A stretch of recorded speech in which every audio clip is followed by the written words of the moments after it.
Hello bookworms! Today I'm here with my February wrap-up. I read a total of 10 books for the month. 8 of them were full-length novels, and one of them was manga and one of them was a graphic novel. Actually seen quite a bit of Broadway plays between January and February, so I feel like I've spent a lot of time doing that as opposed to reading. But anyway, here we go. The first book that I read this month was Wind Witch by Susan Dennard, and this is the book that I read for the Spines with Wines book club for January, but our live show was in February, so I read it in February so that it would be right before and it would be fresh in my mind. Unfortunately, I did not like this book as much as I liked Truth Witch. I thought that Truth Witch was a million times better than Wind Witch, which breaks my heart because I had such high hopes for it and it just did not live up to them. I'm still excited for the third book in the series. I just really didn't enjoy this one as much as I was hoping to. I'll leave a link down below to our live show so that you can get all of my full spoilery thoughts if you have also read the first and second book in this series. I'm sad about this one, but I ended up giving Wind Witch only a 3 out of 5 stars. Then I read How to Love by Katie Cotugno. This is a contemporary novel and it is extremely complicated. It is really well told. I really love her, and I really love her writing. I think that she does a really great job of telling these really complicated stories, and this one is no exception. This was actually her debut novel, but I read her sophomore novel first and I loved it so much that I decided to check this out. I had been hesitant about this one to begin with because there's a pregnancy in it, and I'm not usually into pregnancy stories, but I really loved this one. So it follows a girl named Rena who gets pregnant by this guy named Sawyer, and then he completely disappears from her life and she is stuck raising this baby on her own. She has some support from her family, but her family is also really upset that this is what her future is as opposed to the going to college and having a really great career, which is what they had always pictured for her. So she is definitely struggling to do this. She's working, she's trying to raise the baby and stuff, and then all of a sudden Sawyer shows back up and he's back in town. So the way that the story is told is there is one chapter that takes place in the present and then there will be a chapter that takes place in the past. And it was a really interesting juxtaposition of the two timelines that go into Rena and Sawyer's story. And it was really interesting just to see the current feelings that the characters are having and then the feelings that they had toward each other in the past and just working through them. It's very complicated because obviously Rena was left alone with this child for I think Hannah's 2 years old at this point. So Sawyer comes back and then all of these feelings resurface, and it's kind of the story of her kind of falling back in love with this guy that she used to be in love with, and there's a whole bunch of other stuff that goes on that you'll have to read to find out about. But I really love this one. I really love the way that Katie Cotugno writes. I feel like she has a very beautiful way that she sees the world, and it really comes across in her writing. So I gave this one 5 out of 5 stars. Then I read Stealing Parker by Miranda Keenely. I hope I said that right. This is the second book in the 100 Oaks companion series. One of my bookish goals for the year is to read all of the books in the series because they're up to, I think it's the 10th. It's either the 9th or 10th one that's coming out in July of this year, and I actually got an arc of it, so I want to be caught up on all the rest of them before I read that one, even though you don't have to be. There are different cameos from characters in past books, so that's always exciting to see, but you don't miss anything. Each book follows a separate set of characters, so if you read them out of order, that's totally fine too. I just want to read all of them. I really enjoyed this one. I actually liked it a lot more than the first book, Catching Jordan. So each book follows It usually involves some kind of sport. So this one was about softball and baseball. This one follows a girl named Parker who is living with her dad and her brother. Her mother came out and she moved to another town, and Parker lives in this small town and it's not something that's generally accepted, and her church doesn't accept everything that went on with Parker's mother. So she's been struggling a lot since her mom left, and her mom keeps trying to contact her, but Parker doesn't really want to have her in her life because of all the fallout that she's had to deal with. So it's really complicated, but the story is really well done and it's really good.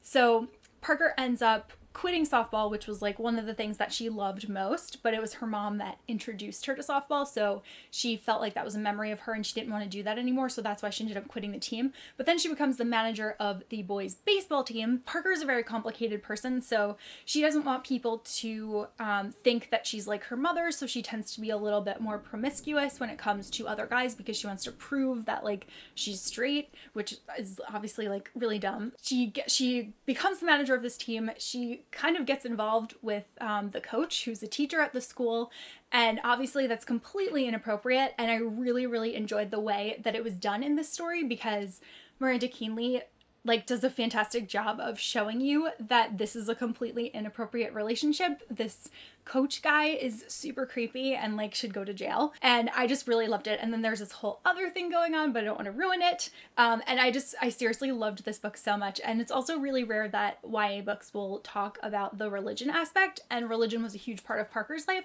so I found that to be really interesting, and I really enjoyed reading about that, and I ended up giving this one 4 out of 5 stars. Then I read Alex Approximately by Jen Bennett. This is a You've Got Mail retelling, and I loved this book so much. It follows a girl named Bailey who moves across the country to California to live with her father, and before she does that, she had been communicating online through this app for people who really like films with this guy named Alex, and the two of them formed this like really great friendship, and there was always kind of like maybe something more going on there, and Alex would always ask her to like please come to California because he happened to live like in the same town that her dad lived in. But Bailey was never comfortable with it. She had a really bad experience when she was younger with a stranger, so she doesn't feel comfortable like divulging that much information about herself over the internet.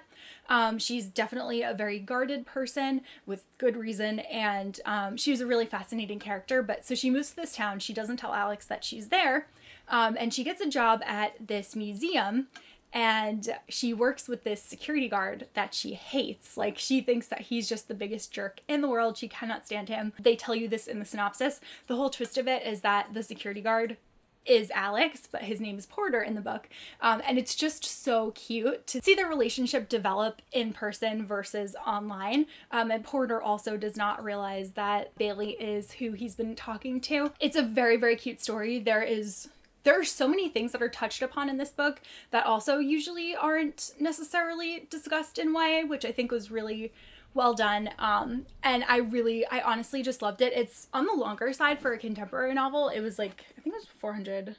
Yeah, it was about 400 pages, but it was just so great. Like, the way that they talk about friendship, relationships, things that happen when you meet people on the internet, like complicated things like drugs and the way that that can affect friendships, and just expectations that your parents might have set for you. The whole thing was just really, really wonderful, and I thought that these characters were just so well crafted. Like, they really felt like real people that you would see off of the pages of the book. So I really, really loved this one. I thought it was so well done. This is probably going to be one of my favorite contemporary novels of the year, and I gave this one 5 out of 5 stars. This one comes out in April of 2017, so definitely look out for this one because I think that everyone will really enjoy it. Then I reread The Raven Boys by Maggie Stiefvater, and I am so proud of myself because, as I said in my books I want to reread video in 2017, I'm the worst at rereading ever. Like, I just don't do it. So once Cassie finally said that she would read the Raven Cycle, because I've literally been begging her for years. I'm like, you don't understand. Like, you will love this book. I don't know why she was so hesitant to read it. Spoiler alert, I was right, and she loves it. But we decided to read it at the same time. She actually read it much faster than I did, and it was because it was so nice to be back in this world, and I was so excited to, like, just reread it knowing how the whole thing would play out, that I ended up making so many highlights and so many notes as I was going along, and I feel like I read it so slowly, but it's because I was enjoying it so much, and I'm seriously just blown away by the amount of information that Maggie gives you in this first book, and just by all of the things that are like flat out said that are things that actually happen in the series or things that have like a major significance but come across as like a joking kind of moment. I was honestly just blown away, and it seriously just cemented my love of the series even more, if you can believe it. So I'm really looking forward to rereading the rest of the series when Cassie decides to pick up the next books, which I think is going to happen pretty soon. This is the first book that I have ever reread in my life that is not Harry Potter or Lord of the Rings. So I'm just so happy that I finally did this. Then I read Broken Prince by Erin Watt, and this is the second book in the Royal series. It picks up right where the first book left off, which I definitely appreciated, but I did not enjoy this one as much as I liked the first book in the series.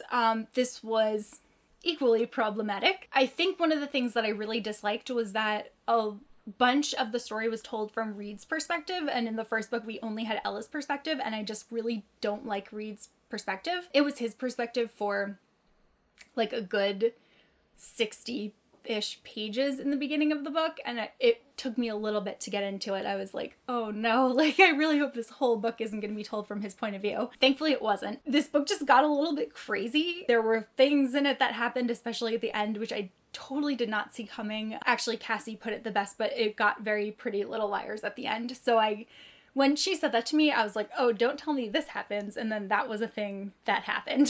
So I'm definitely looking forward to the third book because supposedly it does wrap everything up nicely, but it definitely took a turn from like what I was originally expecting out of the series. So this was another 3-star read for me. Then I read the majority of The Curated Closet, and that book is way over across the room from me, and I can't get to it right now. That is a nonfiction book, and it's all about like finding your style and buying pieces that fit with what you're most comfortable with, not necessarily like following the trends and stuff, but like really buying things that you will actually wear and will actually be a significant part of your wardrobe. So I haven't finished reading it yet because there are a lot of like activities that go along with while you're reading it, but I am really enjoying it so far, and I think it's really fun, and it's a really good book to read after having read the Marie Kondo book, because I feel like I cleaned out my closet, and now I think this book will help me just refine what I have like even more. So I'm looking forward to finishing it, but I'll let you know how the rest of it goes, but I'm really enjoying it. Then I read the second volume of the Archie series by Mark Waid and Veronica Fish, and this just continued the story, and I really enjoyed it. I don't know if anybody else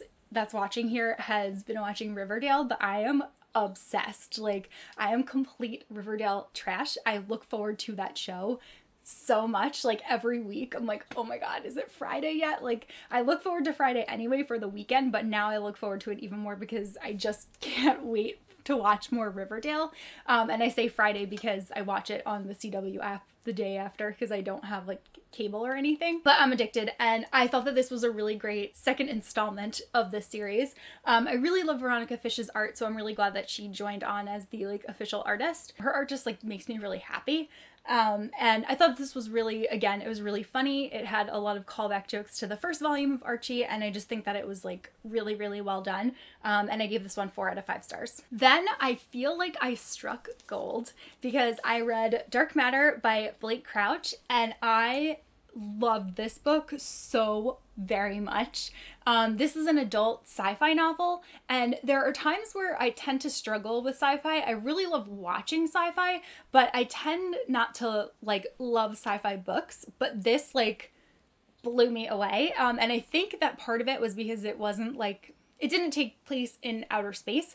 It's sci-fi, but it has to do with quantum mechanics, which I find really interesting. I've read a lot of books about like the makeup of the universe. I think I talked about it in another video, but I used to be like obsessed with Brian Greene and Michio Kaku, and I've read a ton of their books. So this to me was just fascinating. I was able to predict what happened initially, but there was so much more to the story as it kept going, and things just kept getting more complicated, and I didn't see that coming, and I really, really, really loved it. I don't even want to tell you like pretty much anything that happens because it is so much better to go into this book blind and to not really know what to be expecting. The only thing that I will say is that it follows a guy who he's like very happy with his family, and he goes out one night for a drink with some colleagues, and he ends up getting attacked by someone who asks him if he is happy with his life, and then he wakes up in a world that is completely different from the world that he knows,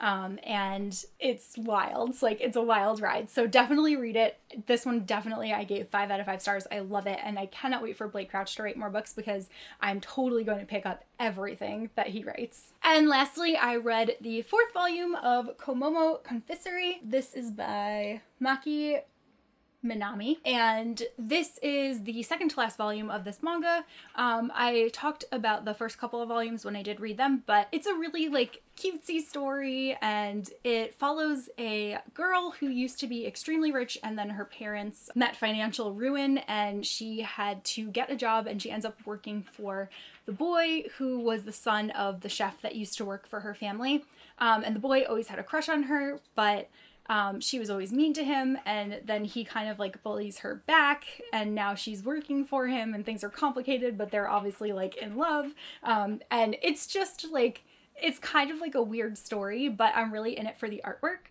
It's really, really beautiful, and I especially just love like all of the depictions of foods. Anytime that I read this, I get really hungry. Obviously, they're working at a bakery, so there's like confections galore, and it's just so very, very enjoyable. And also, the like amount of character growth that Komomo has undergone since the first volume is very inspiring, and now I only have 1 volume left, so I'm looking forward to reading that. I'll probably read that this month, so that I can finish out this series, but I really ended up enjoying it overall after being skeptical of the first volume, and I gave this one 4 out of 5 stars. So those are all of the books that I read in February. Let me know if you have read any of the things that I have mentioned, or if you want to read any of the things that I mentioned. Definitely my top 2 recommendations from the month would be Dark Matter and Alex Approximately. I think those were both wonderful, so definitely check those out, and I'll see you guys soon with my March TBR video. Bye!